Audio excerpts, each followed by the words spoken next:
Good morning, everybody. It's time for Morning Manna. And this morning, want to talk about should have said something. Should have said something. Have you ever been in conversation, maybe even a disagreement or a lively discussion, and you left there thinking, should have said something?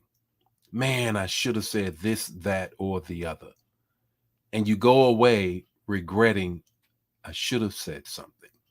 Well, that's what we're talking about this morning. Good morning. It's time for Morning Manna, everybody. And I want to just shout out to all of those families who are memorizing and commemorating, rather, the loss of their loved ones in every war that this country has ever executed, to include the Civil War. For those who lost their lives for freedom, we stand this morning and sit this morning and share this morning and saying thank you, thank you, thank you. We live in a great country. We live in a wonderful country, and it's all freedoms. This morning, talking about should have said something. Should have said something. Want to greet some people and then get right into this morning's manna and share the word on this holiday Monday morning.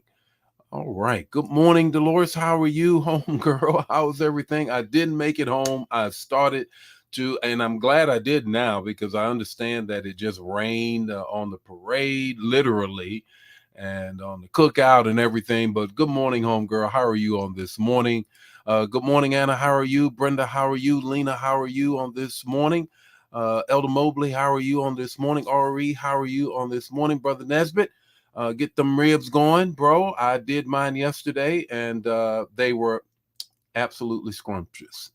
And no, there's none left, I don't think. And whatever is left, I'm eating today. So you can't have none. So whatever. But anyhow, how are you guys doing on this morning? Good morning, Erica. How are you on this morning? Good morning, cuz. How you doing, Scotty? Hope everything is well there in G Town. And I hope the cookout went well on yesterday.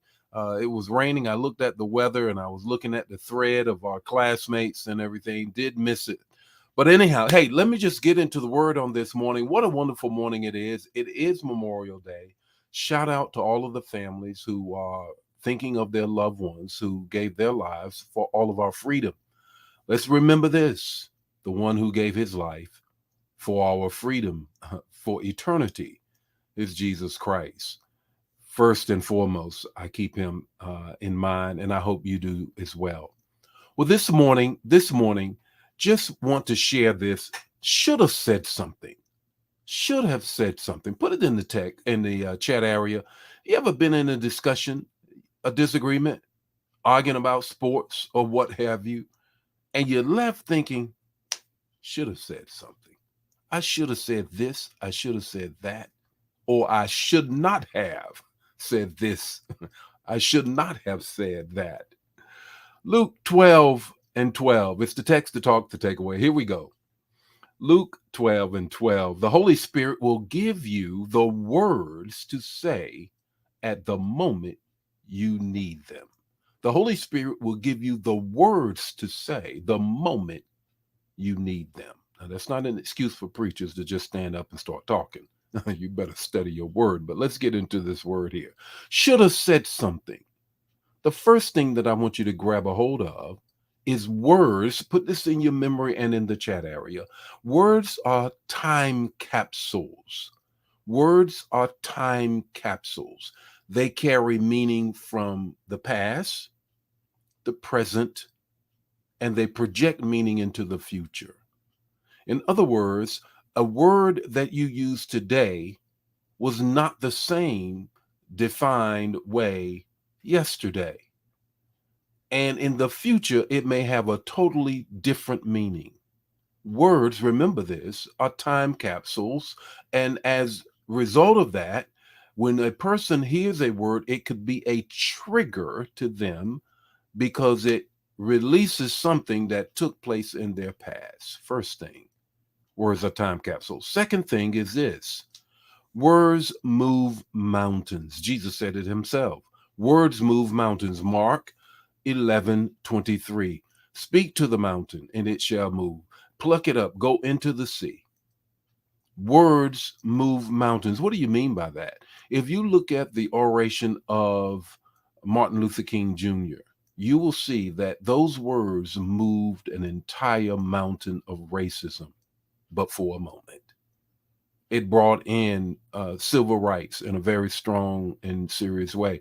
And you have to be mindful of your words. You've got to be mindful of your words because they will move mountains.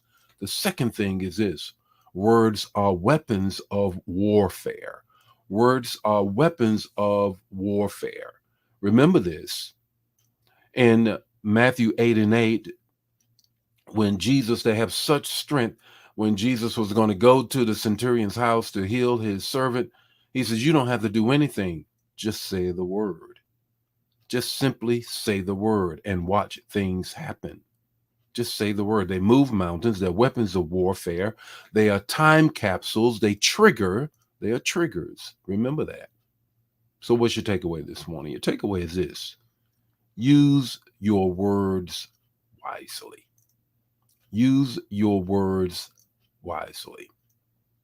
If the Lord be with you today, his face shine upon you and give you peace. And thank those families who have lost loved ones for our freedom.